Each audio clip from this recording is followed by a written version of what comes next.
अमिताभ बच्चन की आखिरी फिल्म, अमिताभ बच्चन की आखिरी फिल्म, अमिताभ बच्चन की आखिरी फिल्म, देख लो देख लो। अमिताभ बच्चन को आखिरी बार पर्दे पर देख लो, इसके बाद अमिताभ बच्चन की कोई नई फिल्म नहीं आने वाली है।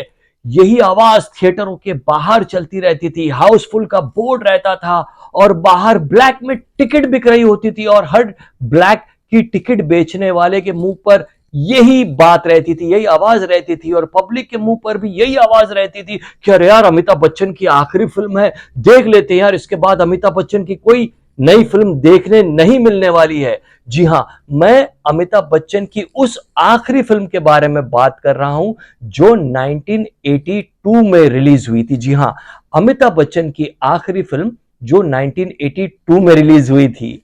पूरी बात क्या है, पूरा माजरा क्या है, ये जानने के लिए मेरे साथ जुड़े रहिए और देखिए मेरा ये पूरा वीडियो एंड तक। आज की वीडियो में मैं बात करने वाला हूं मेरी एक फिल्म के बारे में, जिस फिल्म का नाम है खुद्दार।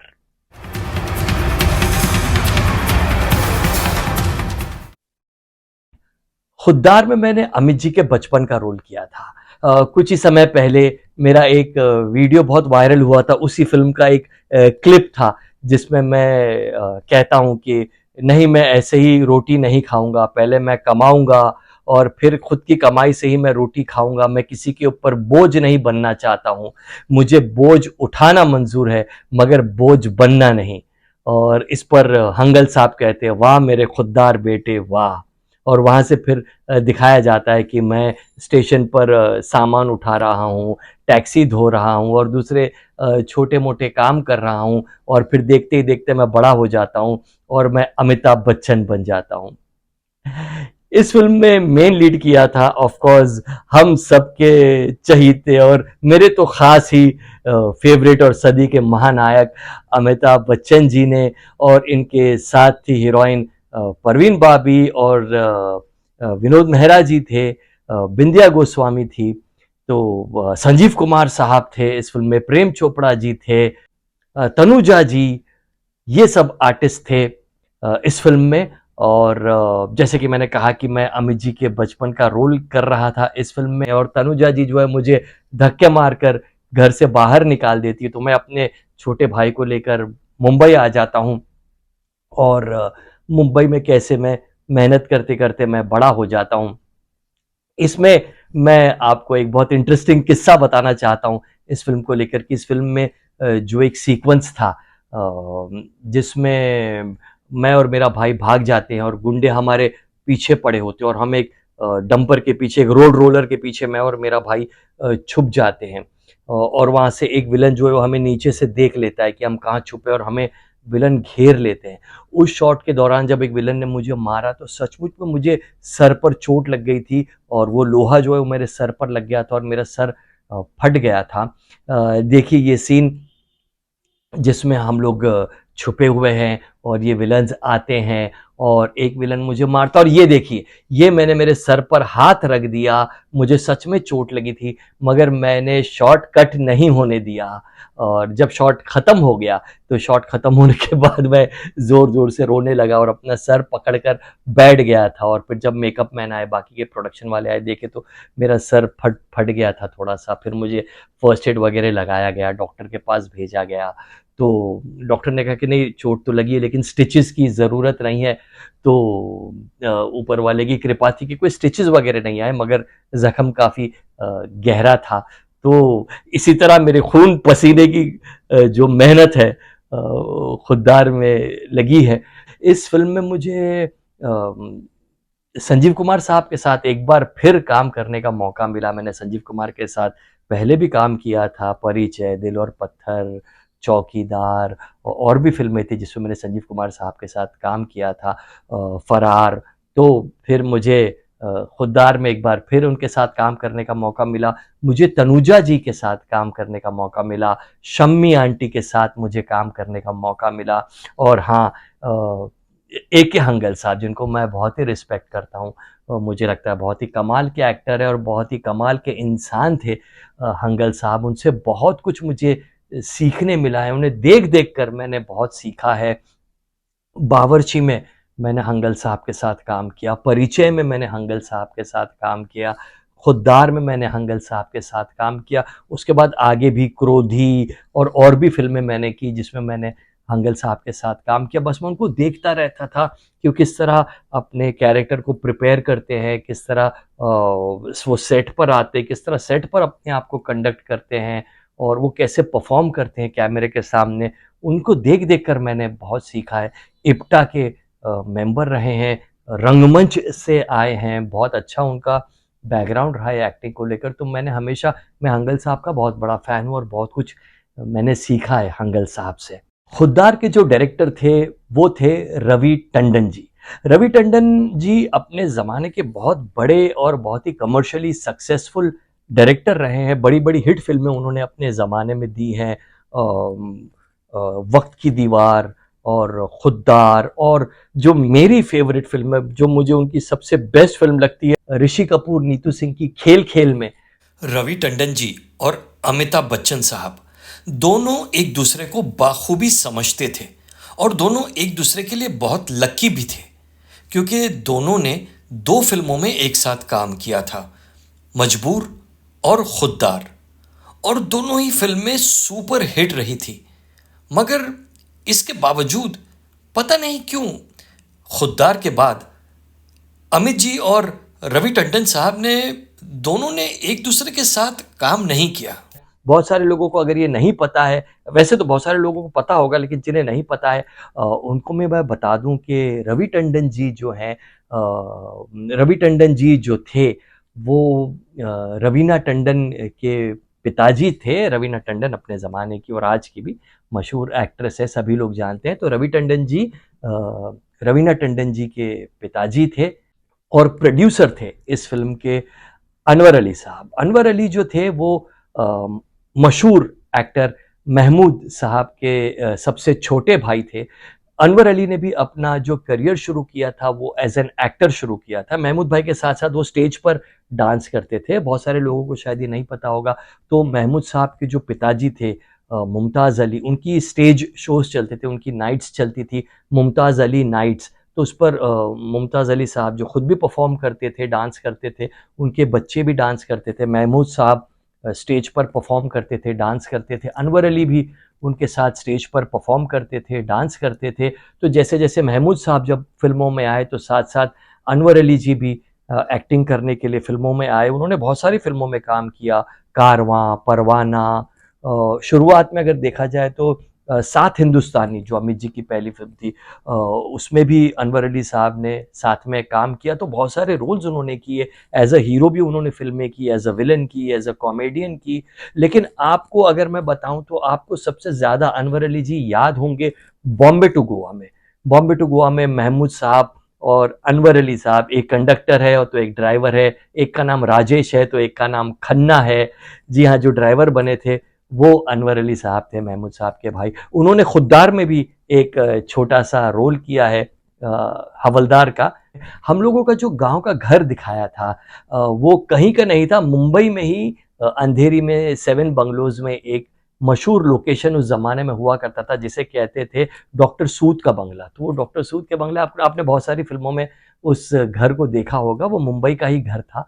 तो उसे गाँव का घर दिखाया था और एक टांगा लाया गया था एक गाँव का लुक देने के लिए, जहाँ से संजीव कुमार जी जो अपने घर से चले जाते, तो घर का पुराना स्ट्रक्चर था, वुडन वुडन का था। तो वो गाँव का घर लगता था। और जो गाना था, जो मैं, संजीव कुमार साहब और मेरा जो छोटा भाई है, हम गाते हैं, ऊँचे नीचे रास्ते और मंजिल तेरी दूर, राह में राही रुक ना जाना होकर के मजबूर। ये जो गाना था ये हम लोगों ने शूट किया था लोनावला में। एक और इंटरेस्टिंग बात मैं आप लोगों को बताऊँ इस फ़िल्म के बारे में कि इस फ़िल्म में अमिताभ बच्चन जी के ऑपोज़िट पहले रेखा जी होने वाली थी। और वो जो परवीन बाबी ने जो कैथलिक लड़की का रोल किया है, वो पहले एक मराठी लड़की दिखाई गई थी क्योंकि वो रोल रेखा जी कर रही थी। तो वो जो उनका एक महाराष्ट्रियन और एक मराठी वाला, क्योंकि उनका जो बॉडी है, जो उनका फेस स्ट्रक्चर है, वो बहुत ही इंडियन और बहुत ही ट्रेडिशनल है, तो उसको एक मराठी लड़की दिखाई गई थी। लेकिन फिर किसी वजह से रेखा जी वो रोल नहीं कर पाई, तो फिर परवीन बाबी को लाया गया। परवीन बाबी की जो हाइट है या जो उनका जो बॉडी लैंग्वेज है, उनका जो बोलने का तरीका है, वो देसी नहीं है, कहीं जाकर थोड़ा सा वेस्टर्न या थोड़ा सा वो सिटी वाला जो एक एक टच आता है, तो उनका जो वो काष्ठा और जो नौवारी साड़ी वगैरह का जो लुक था वो सब हटाया गया, उन्हें फुल ड्रेसेस दिए गए और फिर उनको एक कैथलिक लड़की का कैरेक्टर बनाकर उनका ड्रेस वगैरह चेंज कर कर फिर वो जो मराठी एक्ट्रेस का जो कैरेक्टर था उसको क्रिश्चियन बताया गया था। इस फिल्म में जो बहुत सारे कैरेक्टर्स थे, जैसे मैंने आप लोगों को बताया, संजीव कुमार, विनोद मेहरा, प्रेम चोपड़ा, ये जितने भी लोग थे, लेकिन एक बहुत ही इंटरेस्टिंग कैरेक्टर था इस फिल्म में, वो थी अमिताभ बच्चन जी की टैक्सी। बहुत ही कम ऐसी फिल्में रहती है जिसमें कोई एक ऑब्जेक्ट को भी एक कैरेक्टर बना दिया जाता है कि उसको लेकर भी ऑडियंस का इमोशन जुड़ जाता है। अगर आप फिल्म देखें तो वो अमिताभ बच्चन जी है, वो अपने टैक्सी से इतना प्यार करते हैं कि वो एक बार अपनी टैक्सी तोड़ भी देते हैं और तोड़ने के बाद वो आके अपनी टैक्सी से प्यार करने लगते हैं और उनको लगता है कि नहीं, मैंने इसके साथ गलत किया है, और टैक्सी भी उनसे नाराज हो जाती है। एक जो गाना है, हट जा बाजू नहीं तो उड़ा दूंगा, पहुंचा दूंगा सीधे थाने, उस गाने में तो टैक्सी बात भी करती है। गाने में अगर आप देखिए तो टैक्सी के अपने लिरिक्स भी थे, टैक्सी गाना भी गाती है उस फिल्म में। तो वो टैक्सी का भी एक कमाल का एक कैरेक्टर बिल्टअप किया था स्टार्टिंग से लेके एंड तक, और क्लाइमैक्स में भी वो टैक्सी कैसे मदद करती है अमित जी को विलन को पकड़ने में, जो स्टेडियम के अंदर जो एक क्लाइमैक्स शूट किया था।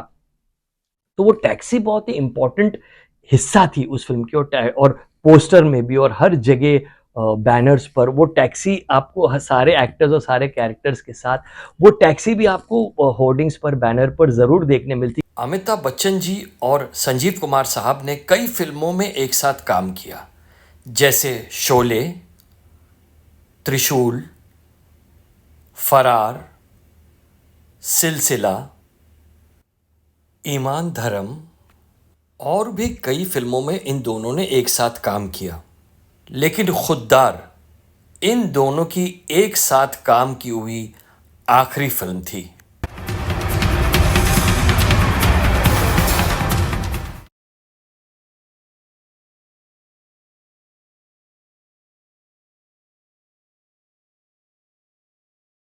इस फिल्म के म्यूजिक डायरेक्टर थे राजेश रोशन साहब। उसमें से एक जो गाना था, मच गया शोर सारी नगरी रे, वो गाना पहले अमित जी से गवाया गया था। वो गाना पहले अमित जी ने गाया था, लेकिन जब वो गाना रिकॉर्ड होकर आया तो रवि टंडन जी को मज़ा नहीं आया वो गाना सुनने में, कि उन्होंने कहा कि नहीं यार, वो बात नहीं आ रही अमित जी की। खैर, अमित जी की आवाज़ के लोग फ़ैन हैं और अमित जी बहुत अच्छा गाते हैं, लेकिन जो मुझे मूड चाहिए, जो मुझे एक एक अलग कुछ एक चीज़ चाहिए जो लाइवली पन चाहिए, वो शायद उनको उनको कुछ कमी लग रही थी उस गाने में। मच गया शोर सारी नगरी रे, आया बिरज का बाका संभाल तेरी गगरी रे।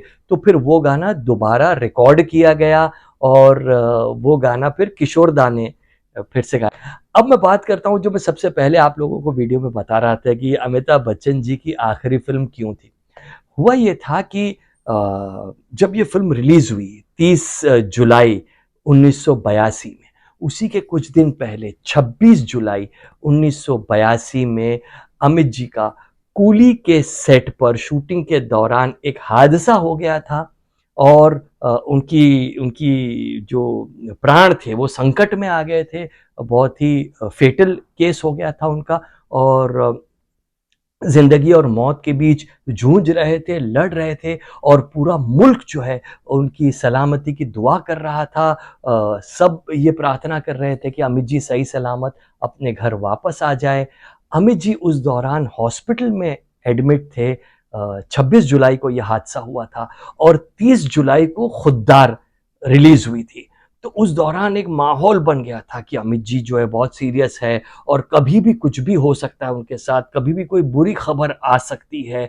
तो इसी बात को जो है लेकर पब्लिक बहुत भावुक हो गई थी कि ये खुद्दार जो है अमिताभ बच्चन की आखिरी फिल्म है, और अगर भगवान ना करे, ईश्वर ना करे, अल्लाह ना करे, ऑलमाइटी ना करे, अगर उन्हें कुछ हो गया तो ये अमित जी की आखिरी फिल्म होगी। तो अमिताभ बच्चन की आखिरी फिल्म देखने के लिए लोग टूट पड़े थे, खुद्दार देखने के लिए। और जो ब्लैक मार्केटर्स थे उन्होंने भी खूब पैसा कमाया, लोगों के इमोशन पर खेल कर कि अमिताभ बच्चन की आखिरी फिल्म है, अमिताभ बच्चन की आखिरी फिल्म है। और वाकई में उनकी हालत जो उस वक्त थी, कई बार ऐसा हुआ था, कई बार अफवाहें भी उड़ रही थी अचानक, कि उस जमाने में इंटरनेट नहीं था, मोबाइल्स नहीं थे, बस लोगों को एक दूसरे, तो कई बार अफवाह उड़ती थी, अरे अरे अरे अरे, क्या हो गया, क्या हो गया, क्या हो गया।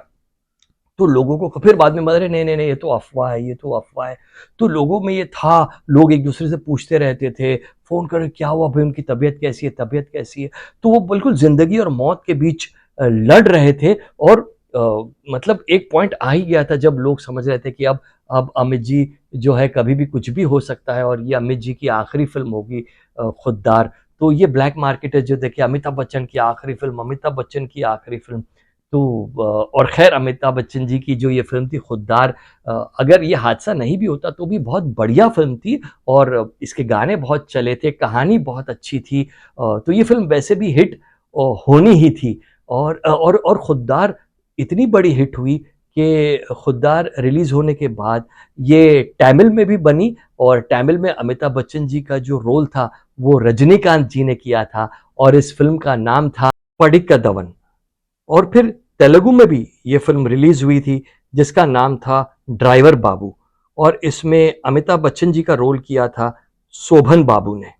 आज उस बात को 40 साल हो चुके हैं। जी हाँ, देखते देखते कैसे टाइम निकल जाता है। 40 साल पहले की ये बात है, और आज आज हम लोग 2025 में है, और अमित जी आज भी तंदुरुस्त है और हमारे बीच है, और आज भी एक्टिव है, और आज भी वो टीवी करते हैं, इवेंट्स करते हैं, ऐड करते हैं, फिल्में करते हैं। और जो यंगस्टर्स, जो आज के जो स्टार्स हैं, उन्हीं को कॉम्पीट कर रहे हैं, और आज भी उन्होंने अपना अस्तित्व इंडस्ट्री में बना कर रखा है, अपनी पहचान, अपना नाम आज भी बना कर रखा है। 40 साल पहले हम सोच रहे थे कि क्या हो जाएगा, लेकिन उसके बाद जो सेकंड लाइफ उनको मिली है, और उन्होंने जो अपनी सेकंड इनिंग खेली है, और सदी के महानायक उन्हें हम कहते हैं। मैं दुआ करता हूं कि अगले 40 साल से ज्यादा भी अमित जी इसी तरह एक्टिव रहे, इंडस्ट्री में रहे, काम करते रहें, और इसी तरह अमित जी हम सबको एंटरटेन करते रहे। आज की वीडियो में बस इतना ही। अगर आपको ये वीडियो पसंद आया है तो मेरे वीडियो को लाइक कीजिए, कमेंट कीजिए, शेयर कीजिए, मेरे पेज को फॉलो कीजिए। मिलूंगा बहुत जल्द मेरे अगले वीडियो में एक और फिल्म को लेकर। तब तक के लिए गुड बाय।